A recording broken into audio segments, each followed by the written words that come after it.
coming to you live from an upload speed of 1.17 megabytes per second. It's time for Destiny Down Under.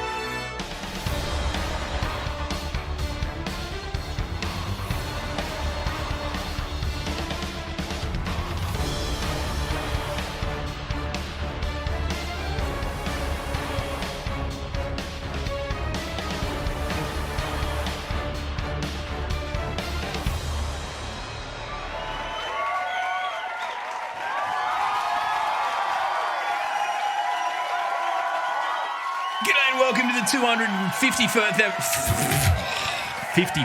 Did we do it again? No, pump on. Just gonna commit. Welcome to the 251st episode of the Destiny Down Under podcast. 51st episode. 51st.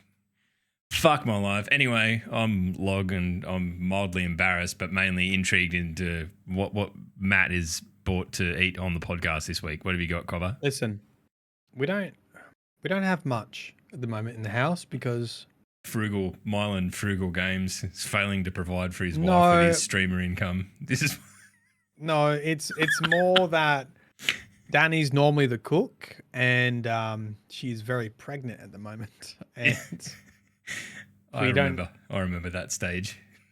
Yeah, and so we either go to my parents' place went there last night to have a meal, or we maybe order a bit of takeaway or something really basic for dinner. So that means there's no leftovers, which means there's no lunch, which means I'm having butter on toast for lunch. That's fine. I said to you just before we went live, spoiler alert, I already knew what Matt was eating because I saw him carry the plate into the room.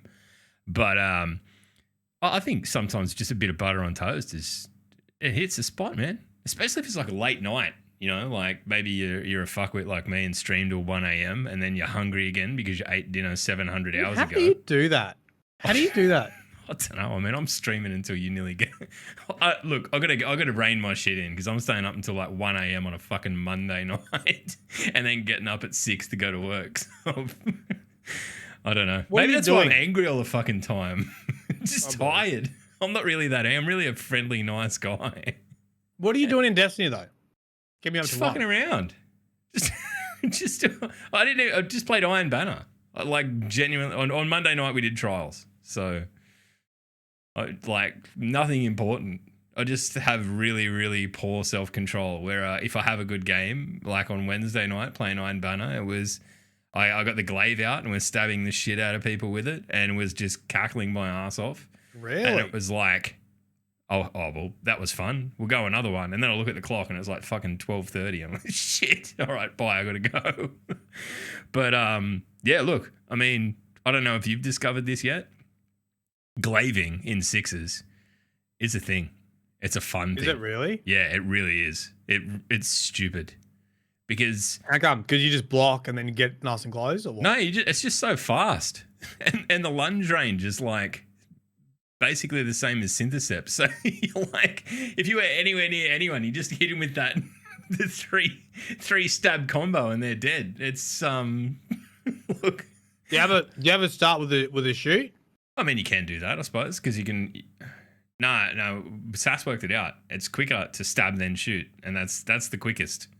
But honestly, just go in and fucking spam your melee button and stab the shit out of people. But I was dreading that step because the boys were talking about it before I got there in the Iron Banner quest where it says, I think you've either got to snipe or use the glaive. And I thought, well, fuck it. I'll use the glaive because I'm shit ass at sniping because I haven't done it for 2 years. So I got the glaive out and was within half a game laughing my ass off because, I mean, it's theoretically a very easy thing to counter, but maybe it's just that no one was really expecting it. You know? Well, I had a good time. Fuck it. I have to give it a shot. I think my schedule is about to calm down again. I think I'll be back in the routine of, you know, not making a video every second day. Every second day. Which is what I've done since Witch Queen released. Yeah. Well, I mean, it's always been like that, riding the wave when big content releases come out and sort of you know, you can get back into the maintenance period and, you know, where you just keep on top of everything and get into the fucking, you know, catch up on some sleep and some rest and all that shit because you're going to need it because the pub's just around the corner. When's your bubba due, right? Is it End this of May. no, so it's probably next Destiny season. I don't know when it ticks over. I was looking, when we get to the TWAB, I was looking at the TWAB, I'm like, Shit. there's dates in there that are planned that I'll have a child. Yeah, Me. it's a bit of a trip, eh? You, yeah. You Me. of all people. It's wholesome as fuck, though. I Like, remember do you that. reckon, like, there's a fair few of the Destiny creators now with the kids? I reckon we might have to start getting some baby stuff sponsor. Yeah, fucking Nan bloody Gold Plus, the baby formula. I don't know. I mean, you did solo. Like, can we just talk about that? Oh, Can yeah. we talk about Maddie's solo segment? Like, look, we're going to talk about Destiny. There's not all that much Wait, happening, but you know we're what? definitely Where's going to me talk down about to it. solo? I can do that. Maddie, like, I don't know. Did they pick you specifically for this because of the mustache? Is that what happened? Because it made, like, the video that you showed before you started I know. of Solo Man, like, from probably before we were both born, in all honesty. Like, It was like 84 the early or something like that. Yeah, like, I was only just around, right? And there is this dude with a glorious mustache in his green and gold fucking singlet. I don't know, was he doing running or some shit? Yeah, it's like a triathlon. Yeah. Yeah, being some kind of, you know, 1980s alpha male. And there were basically, it was that, the meme. I can't tell these images apart. It's just basically Matt from 40 years ago and Matt, the current day version. You know. Yeah, good. for those who don't know Solo, it's like a soft drink here, and It's amazing. no cap, I fucking like it. It's one of my favorites. So I was like, It's like, look, perfect. it's like me getting a fucking creaming, like Kirk's creaming soda. Oh, Fucking yeah. endorse it. I was thinking about it. I'm gonna tweet those motherfuckers and see if I can do something. But there's nothing iconic with Kirk's.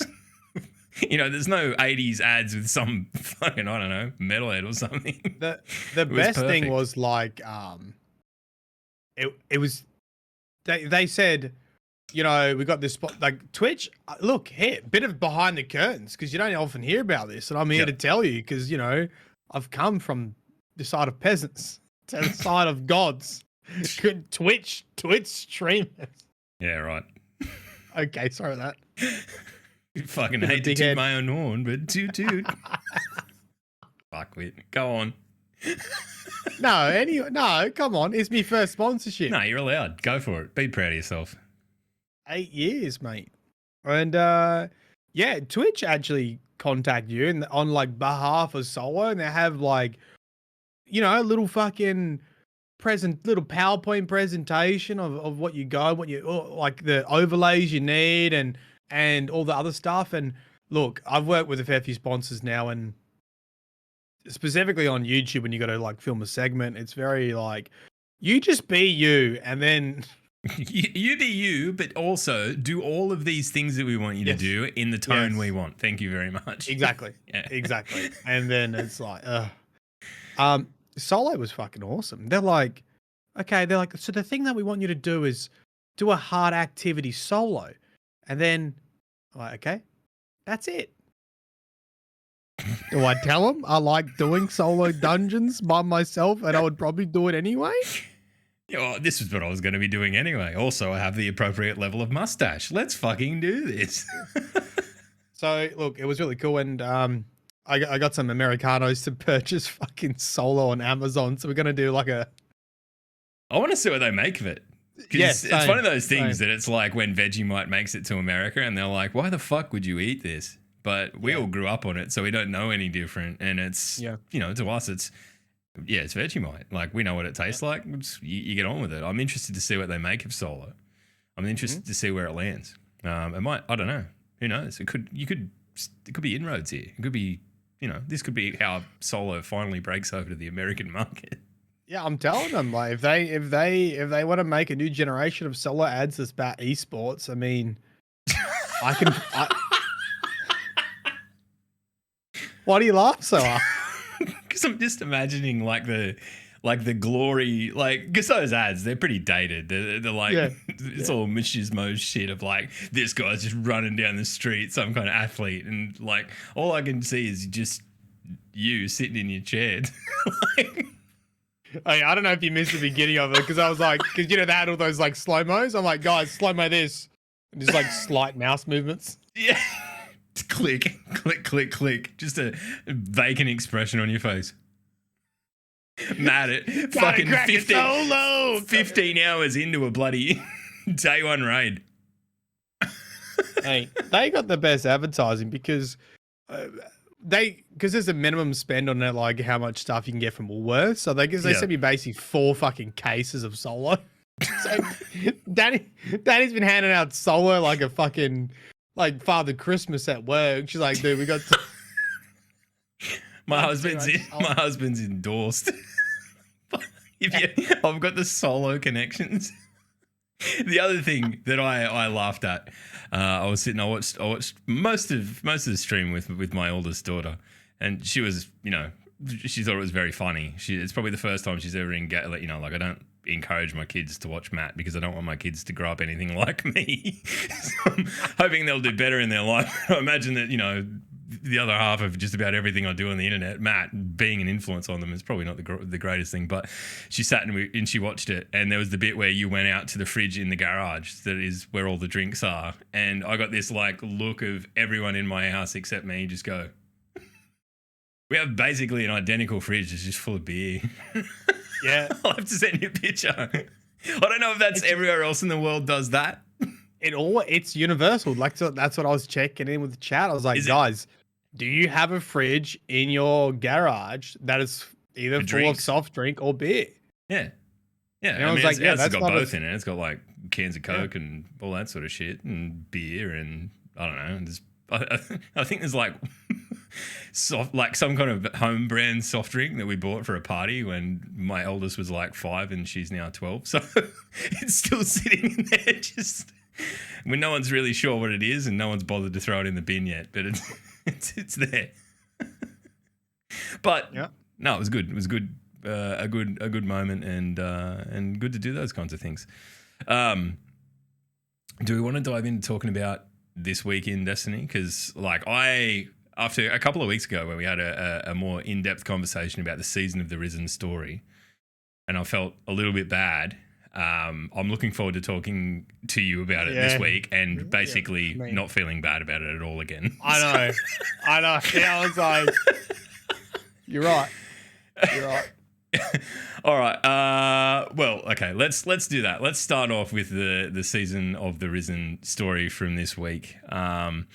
So what did we have? More or less, we went on another mission. We went to the Scarlet Keep, or outside the Scarlet Keep. Yeah, to stop some they basically big bad worked ritual. out what the Lucent Hive are up to, which is they were trying to summon or manifest Savathun's throne to the moon, and more specifically, near the Scarlet Keep, essentially. Yeah, and to launch an invasion on Earth that way, which is a bit of a callback to Destiny 1, like the whole Hive invasion plan, like use the moon as a launching point. as a launching point. So yeah, Guardian goes, yeah, no problem. Yeah, no. Gets heads to the moon. Turns up, goes and kicks the shit out of it. You know what? I think it's definitely the coolest of the PsyOps bloody battlegrounds or whatever we're calling them, the PsyOps activities. Mm-hmm. I think it's that one's my favorite by far, mainly because of our Cabal friend that is at the end of the start bit. That just sort of like I want to help him. I want to help him jump over that crevasse so that he can hang out for the rest of the mission because. You don't know what? There's a way to do that. He appears in like the next section and you can save him. You can actually save. Essentially, told me that it was all scripted and you couldn't, and I believed him because there's a triumph. Pure. There's a triumph to save the Cabal. To save him, yeah. Well, I'll know what I'm doing all evening until I've done it. Saved his life, then never do the activity again. Yeah, the bit where the 2 ogres kill him. I don't know if you noticed that. It's actually got to be really quick to see it. So you need to be like coordinated and Izanagi snipe the ogres or something like that. I actually don't know, but yeah. As you go into a certain area, there's like a bridge and there's 2 ogres, and if you're actually looking, you can see him go down. I was like, no. And then Chad's like, you can save him. You can save him. There's a triumph to save him. And then I was like, oh, that's pretty cool. That was beautiful. That's what you want. You want to be able to save your big Cabal friend. I like it. Like, you know, remember when This is how Mithrax started. This is literally how Mithrax started. Remember when we got Spiky Boys for the first time in Forsaken and everyone was like, this is the best shit ever? And it's kind of like something that we've started to take for granted a little bit. I didn't take that one for granted. I like the big, gigantic Cabal dude. I thought... admittedly, I shot him as soon as he came down and then was like, oh, fuck, he's on our team. Sorry, mate. Anyway. But that mission, very cool. I'm glad that it's added to the rotation because the one that starts like on Earth, I'm not a fan of. Like, I don't like it. It's not the one in the EDZ, the other one. I'm trying to think of the name. I'm just in the Cosmodrome. Yeah. For whatever reason, I get this like annoying overlay bug thing where it's trying to tell me how to fast travel for the entire duration. Oh, really? Yeah, it's like you can fast travel by holding back on you. Like, fuck. I've been playing this game for a decade or like, fuck off. I blame Shawhan. Like, fucking, he's definitely done. He's cursed me somehow because I've said so much nasty shit about him. So, right, springboarding from that, we go and we go in and we capture we allow the scions to get in the mind of one of the, I don't know, what are they called? Risen Hive. Lucent Hive. That's it. That was the word I was looking for. Yep. And then it all goes to pot, right? So we go back to the helm. Do you want to walk us through it? Because I think you've probably gone point for point through it better than I have. I was very angry at the end of this. I will not lie.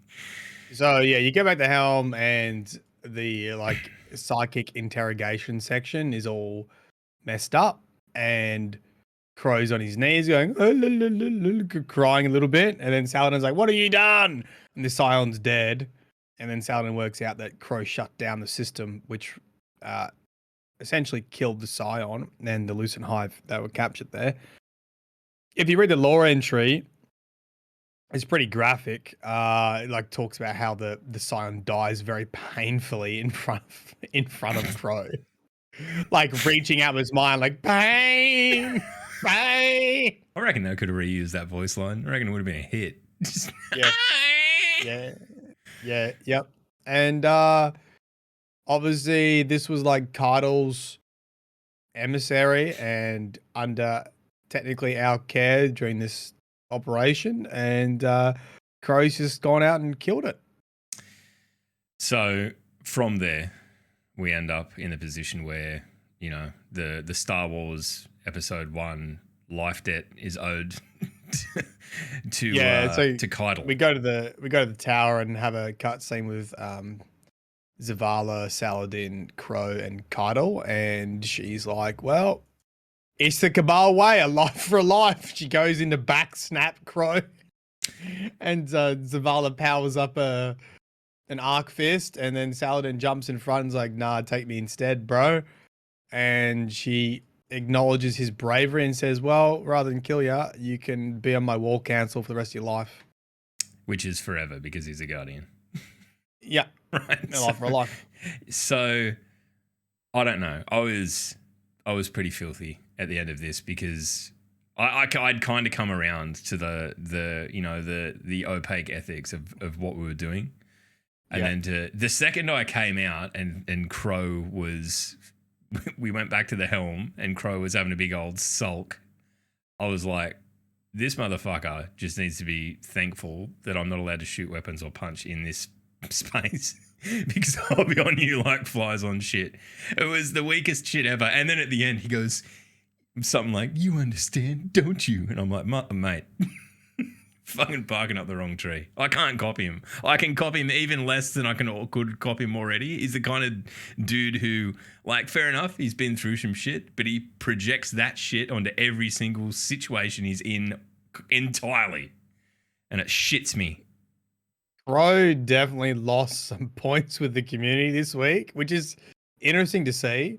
Like, people going, oh, no, like, not, you sort of stuffed up there. And look, he did stuff up.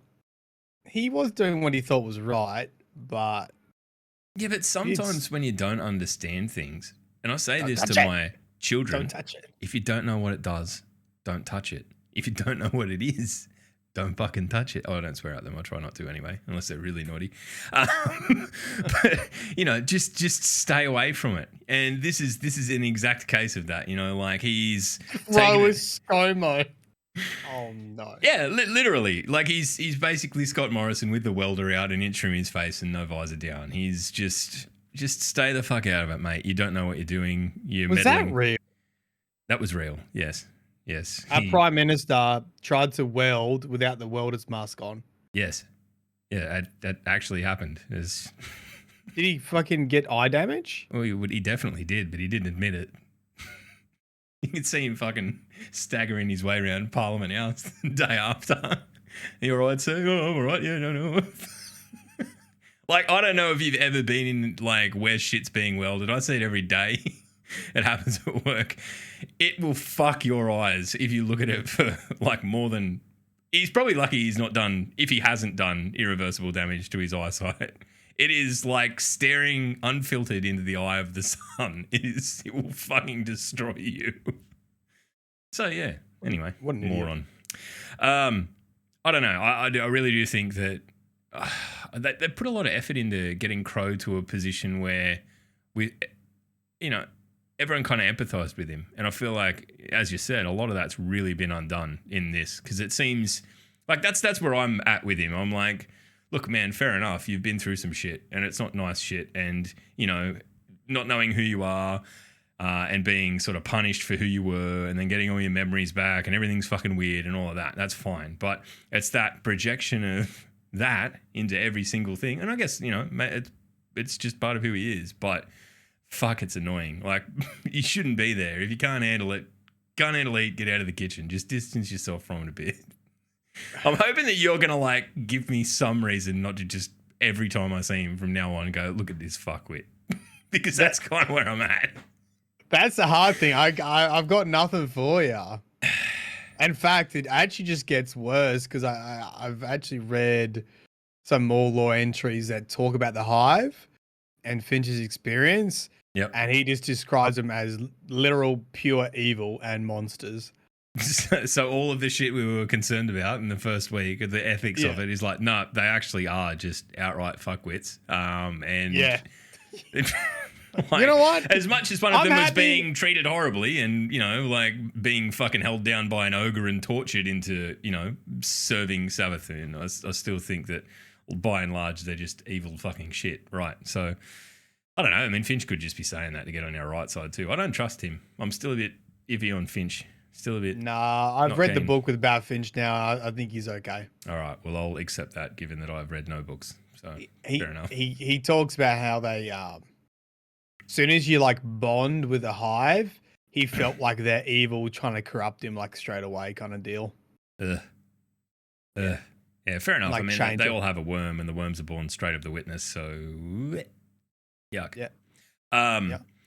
The other side of the coin, though, Salad Bowl becoming what is it? Primus? Is it Primus? The title that he was given? Brachus.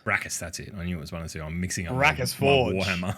Fucking Brachus Forge. I reckon he came out of it fine, and then it was like, you go to him, and we're like, yeah, don't worry about the Iron Banner. Kytle's like, yeah, fucking go and do it anyway, and she's got a few ideas of her own. So literally nothing has changed in his life. He's all good, but we've got a reason to be pissed off with Crow. So I don't know. I thought, him putting his cock on the block to resolve the situation and stop the bloodshed was noble, and like it kind of had become a character that annoyed me as well. So maybe I'm just angry. Who knows? I thought it was good. That and Zavala coming in with the big, like, ooh, now that we've got a human voice on, her, I don't know, what is it, like board or panel, or what's the word they use? War Council. War Council. There we go. On the board of Cabal.org. Cabal Corp. Cabal.org. I think it's kind of worked out to be a good thing all the way around, except that Asion died in screaming pain. So that's kind of bad. Very good. All right. What's that? Megaton's got a good question, and some people may have missed it, and I probably would have missed it if I didn't have chat, because so after it becomes Brachus Forge, you do get a radio message from Lord Saladin just saying goodbye to young Wolf and that kind of stuff. And there's also a section that is addressed to Crow, sort of saying goodbye to Crow. A little bit of like, I hope you learn your lesson. Your actions have consequences. I left something for you, and it wasn't in the other room. It was actually in that room, leaning against the radio, was the Iron Lord axe and a medallion, and that's what For Crow. left for Crow. Yeah. Yeah, right. I didn't pick up on that. I missed that. So that's, Yeah. I mean, obviously he's, he sees him in not necessarily the same way he sees Zavala, but he's definitely sort of adopted that, not necessarily father-son, but stewardship role of he was trying to guide Crow. He mentored him. Yeah, that's the word. I'm doing really terrible with thinking of words. So I got you covered. Yeah, I know. I'm glad you're here, Matt. It'd be a fucking boring podcast if you weren't. He mentored Crow, and Crow now shares a lot of similarities in his like narrative arc with Saladin, right? Because Saladin went through the whole guilt of the Siva and also being his the one experiences survivor. as an Iron Lord and warlords and making mistakes and consequences, and that's sort of some of the knowledge he was trying to give to Crow. And then Crow's been reborn, completely fucks up. It's got bloodshed on his hands essentially, and he's got that same weight and burden that Saladin's been carrying around. And now Saladin's basically on vacation. He's like, hell yeah, brother. I want a war council. I want a war council. I get to come back every month and see us all for fucking Iron Banner. I wonder if they're actually going to change Iron Banner up a bit now that Keidel's got apparently some influence in it. It would be nice because I guess that's the other thing we can springboard into, and probably a decent little segue that I've accidentally stumbled onto there is that Iron Banner is Iron Banner still is not changed in any shape, way, or form at all. But you had fun in it. I mean, look, I was kind of... Has it changed? I was kind of... I don't know. It doesn't bother me as much as it seems to bother other people. It's... I think one thing that I never care about is whether I win or lose a game. I just worry about whether I play good or I play shit, right? Like, trials, yeah, I care if I win or lose, but control or fucking Iron Banner or any of that shit, I don't care if I win. And I think a lot of people take the losing personally, so the lobby balancing and all of that sort of shit that comes along really pisses them off. Where I think, I don't know, just go in with a few mates and have a fucking laugh and get yourself through it. Some of the quests are fucking painful. The one that's ability kills, there's one that's super kills, and if you're playing Void, right, especially if you're a Void Titan, fucking forget about it. Go and play something else because it takes so long to get your super up. Like with the Banner Shield super. You like as not won't even get one up.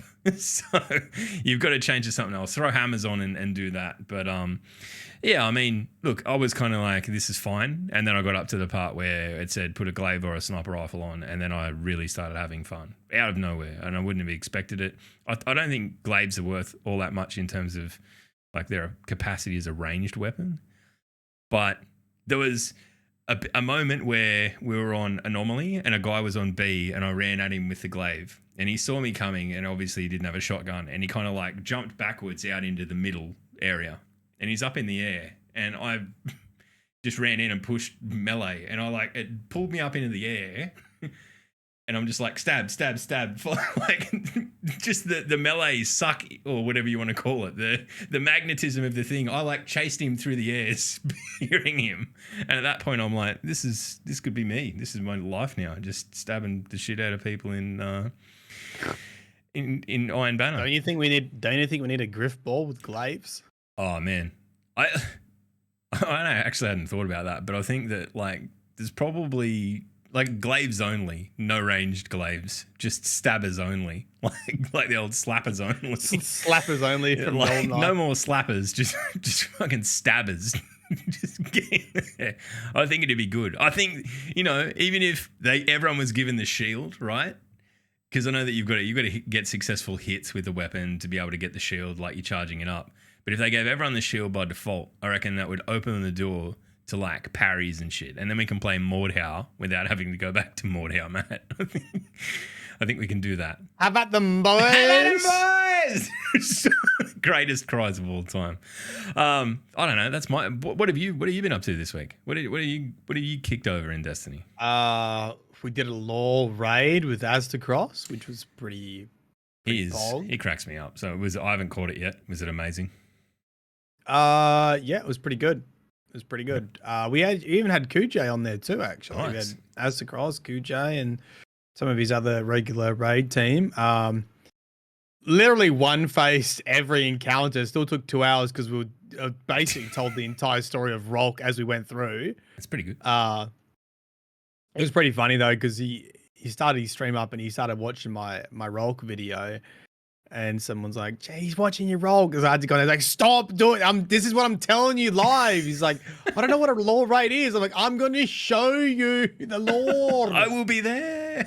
I will be there. You can ask questions as we go." So I think that will be, because I've already uploaded that video. So like not the lore raid, but I did a Rolk video. So. Yep.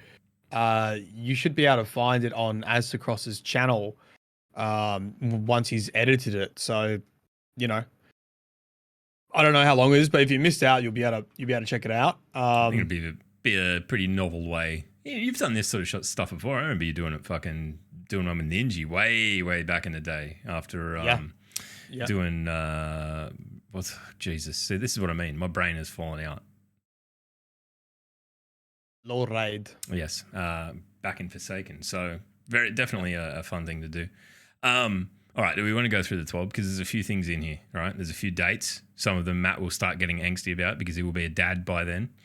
But we can go through that. I mean, we've already talked about the seasonal story in Iron Banner. That's the start of it.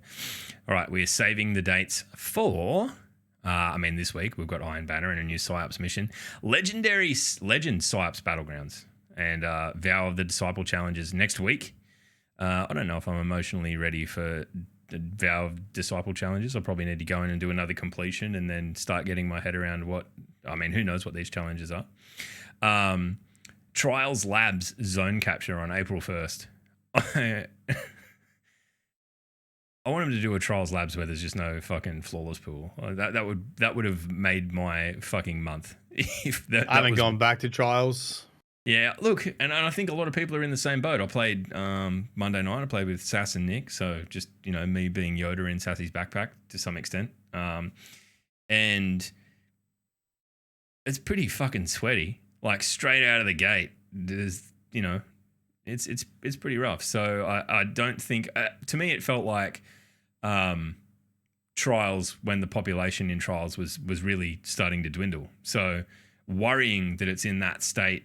Sort of its first real week back. I hope that it gets better, but at the same time, I think a lot of people are like, well, this isn't what I want out of this game mode. I'm just not going to do it. And the PvE is so good at the moment. Like, why would you? Unless you were chasing stuff like I am.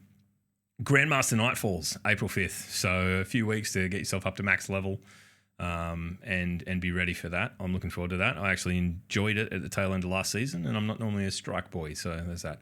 April 8th, Trials Freelance, so you can get in and try and knock a few things over there in the solos. Iron Banner again on the 12th of April. Vow of Disciple Mastered difficulty, April 19th. How fucking hard do you reckon this is going to be? What level is it normally? I don't know. I'm not going to get into I haven't got my head around it, but I know that the difference between normal Vogue and fucking Master Vogue is very pronounced. So I'm a little concerned where we might end up with Vow the Disciple. I think normal Vow is pretty fucking easy now. Yeah, I know. It's enjoyable. It's like you can go in there and have fun and talk shit. And aside from the third encounter, right, the rush one, whose name I always forget, that's my concern with that.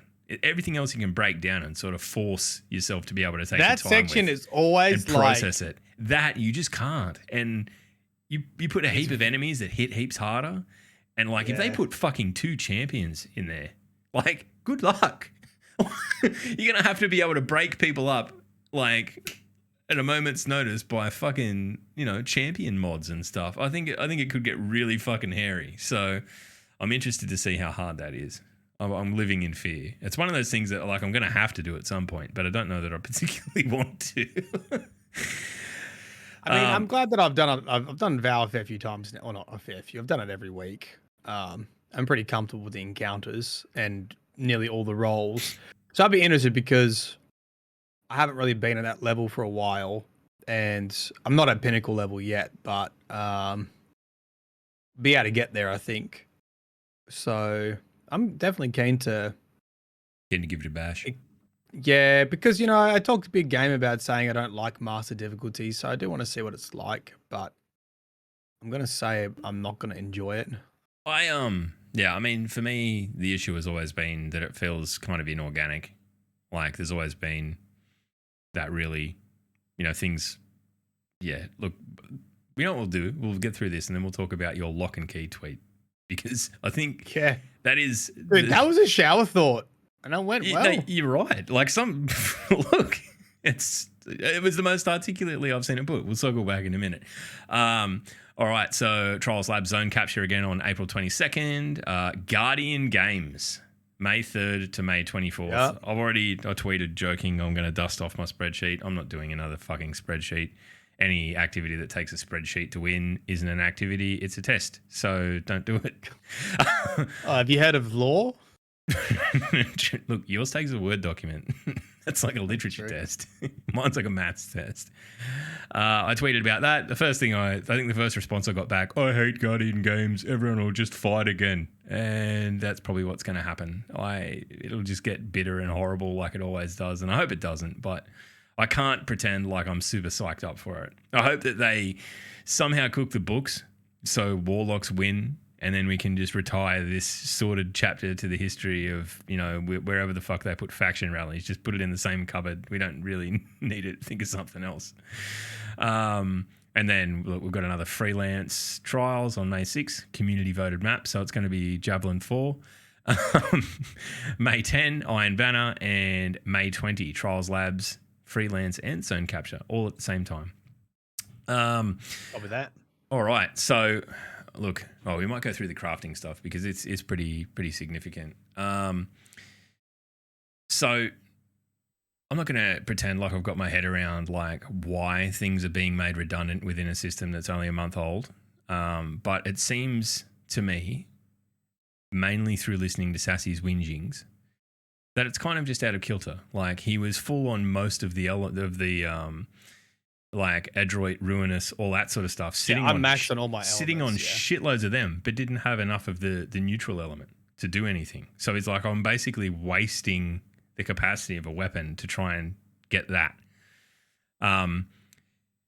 So sort of in that vein, you know, it doesn't surprise me that they're going, well, there's probably a little bit here that we can either fine tune or remove entirely. So I think that's kind of the case.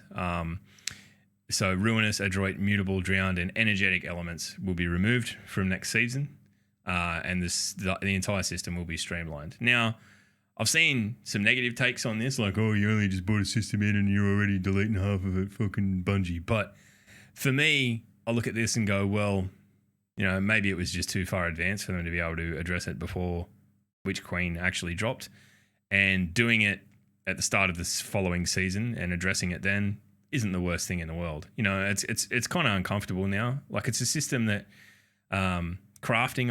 I've crafted a few weapons, but I haven't explored it as fully as others definitely have. So I'm not going to pretend like I'm a fucking authority on it. Maddie, what do you think of it? What do you make of it?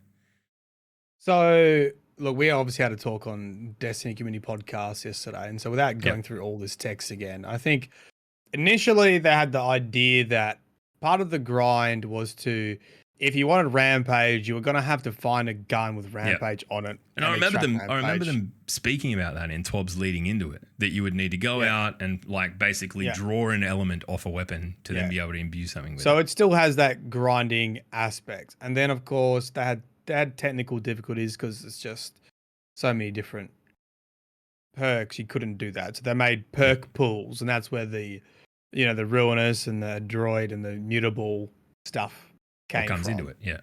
Yeah, so you have these perk pools, which is what it got shipped with.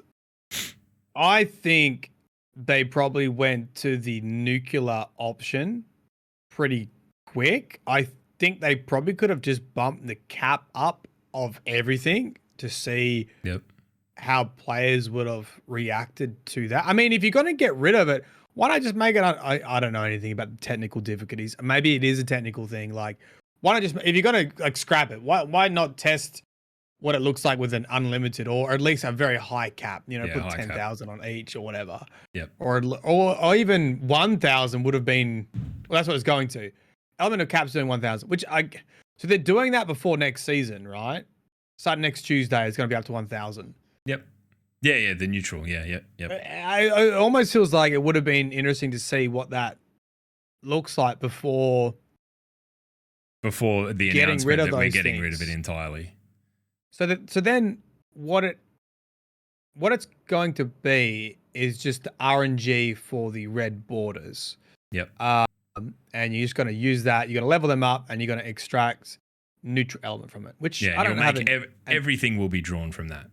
There's no, effectively the whole system where the perks were associated with different types of elements and whatever, that's gone. It's over.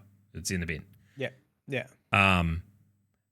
Like, I understand where you're coming from, but the one thing that I didn't think Destiny needed ever at any point was more fucking currencies, and there is like 1, 2, 3, 4, 5 that we're getting rid of there, and I'm happy about that because they're getting rid of all of them, and I think that's like, I guess what I'm trying to say is, I get why they went down this pathway initially, to try keep the loot chase in. Yeah, to get you caring about the role on a weapon that you like, maybe a weapon that you won't use, but it has a perk that you will. You know, like maybe you don't like bows, but you get one with Rampage on it. I want Rampage for this other gun I'm planning on making. But I think the only, I don't think this will be an issue, but remember when Bungie got rid of random rolls and you could just get everything very easily, and then the entire community fucking blew up and was like, we fucking hate this. This is bullshit. I've got nothing to do. Yep. Like, I don't think it will make weapon crafting really easy, because I think the RNG is going to be in the red borders. Yeah, and I mean, there's still a really hefty grind. Like, if you're talking about raid weapons, crafting raid weapons that you need to dismantle. See, that's a good system. I like that a lot. Yeah. Because you still have to play the game. You have to get the things. You have to get the 5 raid weapons. You know what you need to do, and you can target it. I think it's And there's also a guaranteed way to get it. I don't think it's been an issue, but I do get flashbacks, and I remember being at the summit and having creators yell at the devs going, we want random rolls back so we can grind. And the devs like, okay, you can have random rolls back. Right, yep. Very good. I think the other thing, and I know that a lot of people are anticipating that, all of the weapons that we've seen in this season, like funnel web and all of that sort of shit, that we're going to be able to craft them. I don't think that's ever going to be the case for exactly the reason you're talking about. Yeah, I don't think so. It's going to be like a limited amount of crafting stuff, just so you keep the grind in there. Like you can go and get a red border on a fucking summoner. I don't think they're ever putting that in the fucking crafting pool. Like it's just not going to happen. So, I mean, maybe there's something where, once a weapon has been in the pool for so long, then maybe it's considered to be crafted. But I don't necessarily think that we're ever going to see that. I don't think, like, there will always be weapons that you just have to chase. And I don't necessarily think that, I mean, Ragnhild had its sort of its glory day week 1 when it was fucking broken, and they fixed it and it's sort of come back to the pack. I think likely suspect is pretty good fucking fusion if you can, you can make a really decent roll. But I don't think that, all of these weapons are able to be made best in class. I think that, there's some there that are sort of really fucking good, and then others that are pretty middling. So I don't know that, like, the crafting of... I doubt anyone... What I'm getting at is that I doubt anyone's going to be able to set them up with an entire fucking suite of weapons to do everything they want to do without engaging with RNG. That no one's going to be able to craft all of their weapons in their whole setup. I don't think it can happen. So... Yeah. Look, chats, I'm going to give you a triple uppercut, okay? There are going to be things that you'll be able to craft that will fit into your loadout, like that rocket launcher. You're like, you know what? Maybe I need a rocket launcher for my DPS. Yep. But there might not be something like funnel web. That being said, the raid SMG is really fucking good. Yep. and you can go craft that. You And know, the there's gonna seasonal be the seasonal sniper that everyone's talking about. What's it called? Its name slipped my mind, but everyone's saying that you can. It will. the Cirrus perk on it. Yeah, but ultimately it'll be a DPS monster. No, the Season of the Risen one. I'm sure someone in chat will help me out. Like, Yeah, I know what my, you're talking my about. brain is just fucking scattered. But like, I think that's kind of the way that like I'll probably piss people off saying this. I don't want a crafting system that takes everything out of the guts of Destiny. I want a crafting system that allows you to go in and make something that fills a gap in your loadout.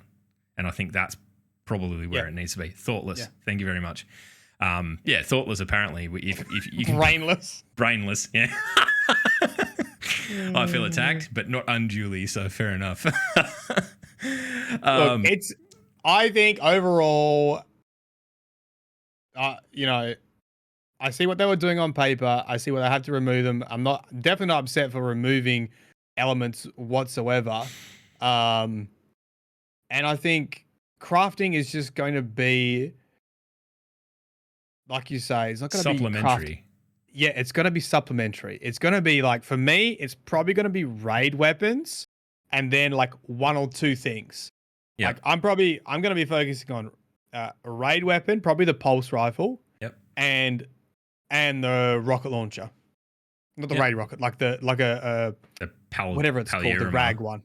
What? The Palierma. Yeah, the PAL, yeah, whatever that one is. Palierma. Right. You can get some really crook rolls on that. You can make it really strong. So, look, I'm happy with that. I feel like it's a system that'll ultimately alleviate a lot of the frustration of people not being able to find exactly what they want out in the wild. But I don't think it takes the chase away from Destiny, because the things I still fucking want are things I will still have to go and get in the world. So I'm happy enough with that. Maddie, do we want to? I'm going to open chat, but do we want to quickly talk about your little lock and key video, because we spruiked it earlier? Yeah.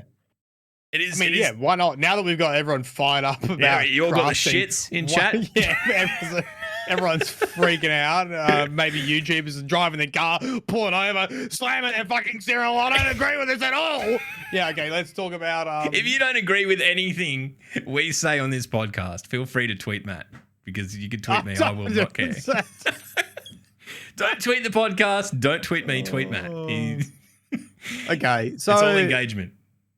I did a lost sector, which I hadn't done since Witch Queen started, and I was like, oh, I'll do a lost sector, and I was mucking around with me build. I had me Titan Void build, and I was doing a couple of different Titan builds, and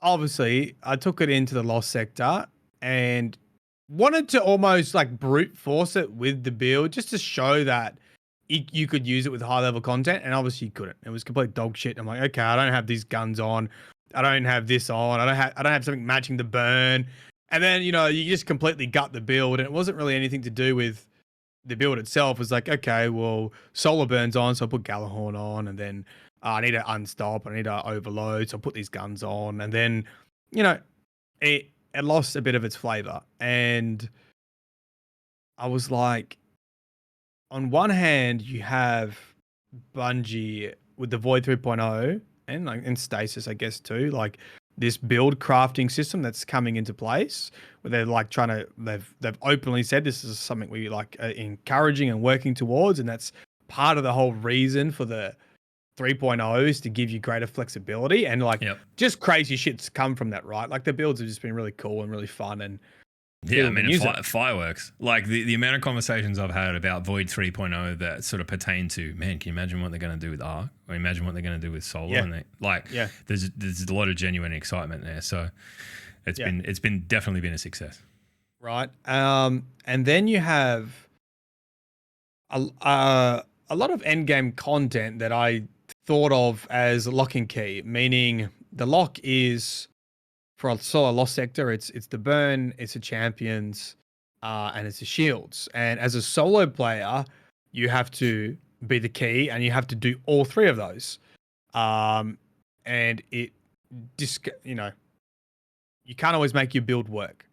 Now, I saw a lot of criticism that's going, yes, but I like that. It's fun. It makes me choose different stuff. And I agree. That's what I said in the video. There is fun in lock and key activities. an example being Grandmaster Nightfalls. Your team has to work together to Yeah. include all the things, all the champions, all the burns, all the shields, and between you, you need that to happen, right? And I think that's the part of GMs as opposed to solo activities that makes it feel a bit more organic, right? In that you know that all of this shit's going to be in there, right? And if you've run the Nightfall before, you kind of know what enemies you're coming up against and all of that sort of stuff. If not, you could probably watch a guide. And it's that 15-minute conversation before you kick off your night of grinding GMs, all right? Who's running this? Who's running that? It becomes a team problem to solve before you get into the encounter, right? Yeah. I like that. And you all become a fraction of the key, right? And Yes. so you can still keep a lot of your builds or craft a build specifically for that encounter. But you're the guy who does overloads or fucking whatever. You know, you've got your sub role as well. My issue is I feel like more end game content is mainly lock and key rather than run whatever you like to complete it. Yeah. And having a different level of difficulty, not because of an overload or an unstop or a certain shield type, but you know, if you look at something like if you look at something like dungeons are probably the best example of, especially if you play them solo, of end game content that you can solve any way you want. Yep. And I think that is like the pinnacle experience of end game PvE content that's not lock and key. And contest mode on the raid is also a great example of that. Even though you do have a couple of champs in there, with 6 people, you just basically ignore them. You just gank them, right? Yeah. Or, you know, once again, because there's so many people, you got 6 people, you only need a couple that have got the mod on or whatever. So I guess it sparked a greater conversation about, as Bungie then does the rework for SotR and Arc and doubles even more down on play the game the way you want to play it, build your garden the way you want to build it. Does the end game content that we have is it too restrictive? And does champions need to be looked at again? Or does there just need to be other end game activity that's not like that? I think like coming at it shooting from the hip and thinking about like how to solve this since your tweet, and I said it like when I retweeted it, that like it's something that we've discussed on and off for a while now, and it comes around every now and then. Like I mentioned it when I saw the champions in the raid, and I thought, fuck, I don't know that they really belong there. I don't know that that's really the way. Really, you know, and champions in the raid have no fucking reason to be there. Yeah, and I was kind of like, I don't like the fact that like I spent, you know, a couple of hours just making a build for day one raid race and then got into the first encounter and went, oh, fuck, this champion's here.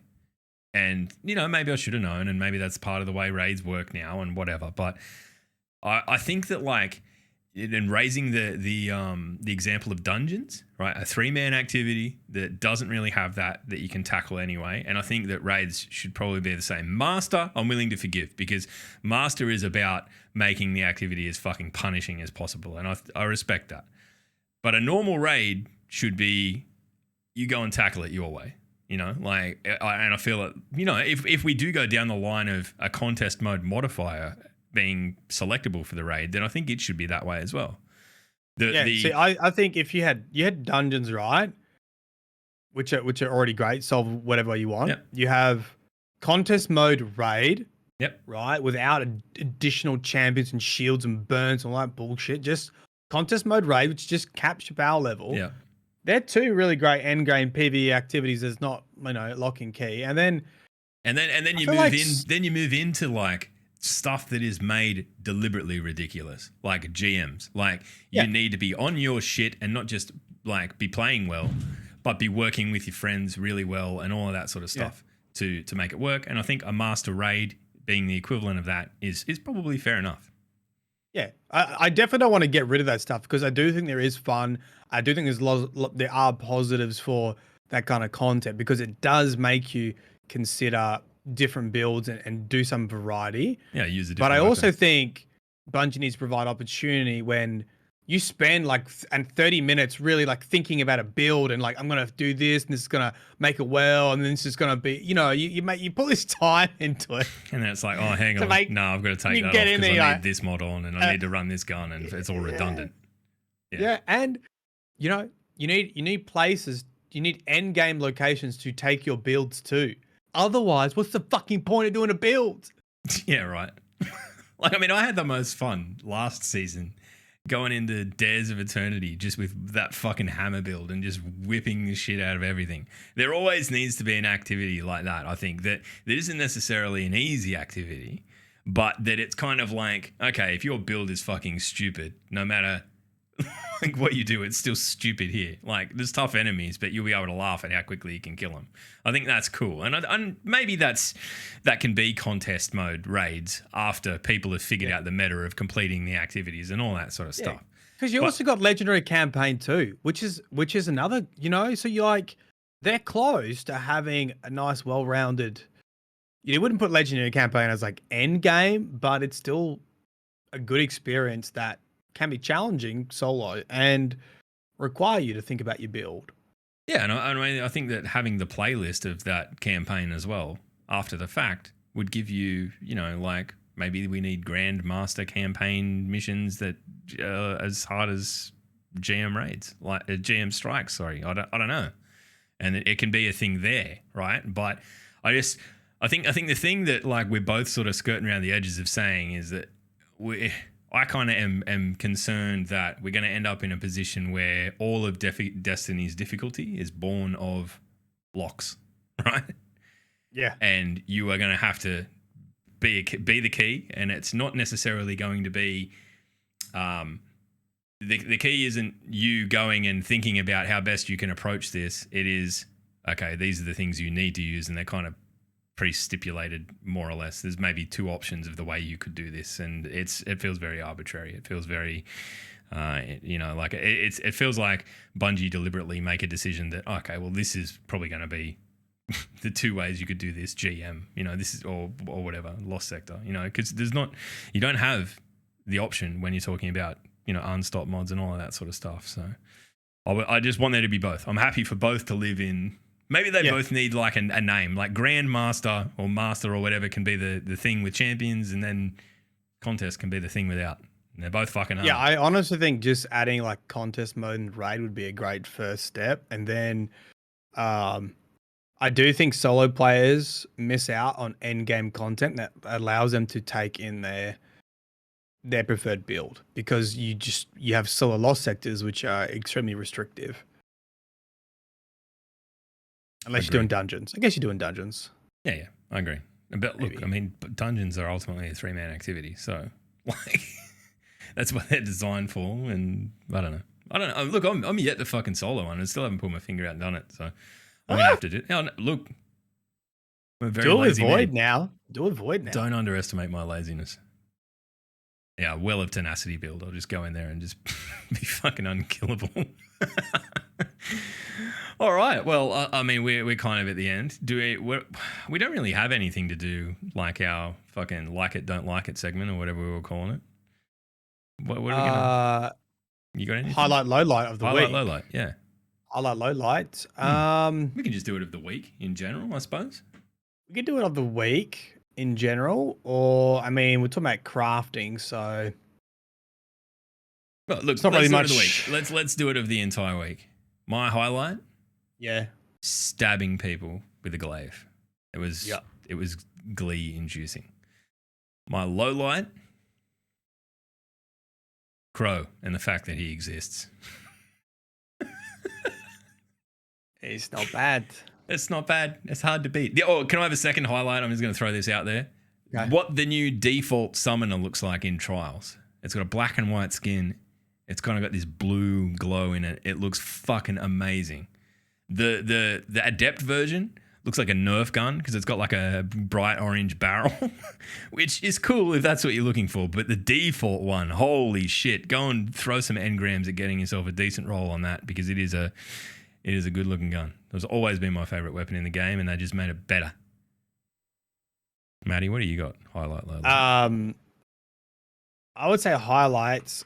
would have been the Law Raid with Asda Cross. Yeah, look, I think that was pretty pog. pretty hard to beat. Yeah. The low light. Honestly, my low light's just been like stressing about content, to be honest, and just like trying to do too much and trying to rush stuff out. I think I need to revisit how I do expansions. Low light, Mylan re-strategizing his entire fucking life. Buddy, I've got news for you. You're going to need to put a hell of a lot more thought into it. My highlight of today has been Matt telling me that he's looking at the forthcoming list of stuff on the Destiny radar going, fuck, there's a fair chance I'll be a dad by some of these points. And I think that's wholesome. Yeah. I think that's wholesome. We're know, nearly there. I'm gonna need help. Chat, you're gonna need to write my videos, do my videos, record my videos. Well, I take a community.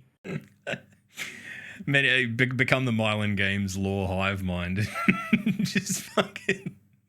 Yeah, I tell you, I've been. Actually, you want to know what my low light of the week is? And it's not even fucking Destiny related. It's that stupid tweet from yesterday about the Halo showrunner saying, we didn't play the game. We didn't even look at the game. Oh.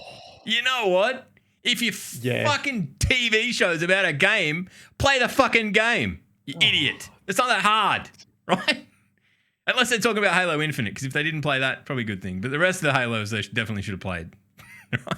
Fuck. I know. Yeah, that hurts my. It's like it does. But how did he say that? Thinking like, this will go over well. People like this. You know the thing that they really love about Halo? Yeah, it's the games. Well, we're going to tell people that we didn't even fucking play them. Fuck the games. Like one of the greatest games of ever created. In my opinion. Yeah. And didn't reference it. I'll tell you what. If it comes out, yeah, that's and my it's good, light too. and it's good, I'll eat my humble pie, right? But I'm calling it right now. People will lose interest in it quicker than they lost interest in Halo Infinite, and that's saying something. It's anyway. Is it already out? Halo Infinite, yeah, it's been out for a while. Bad joke, you loser. Got him. See you next week. Bye. Yeah, no, it's out next week. Anyway, all right, bye. Bye. Bye.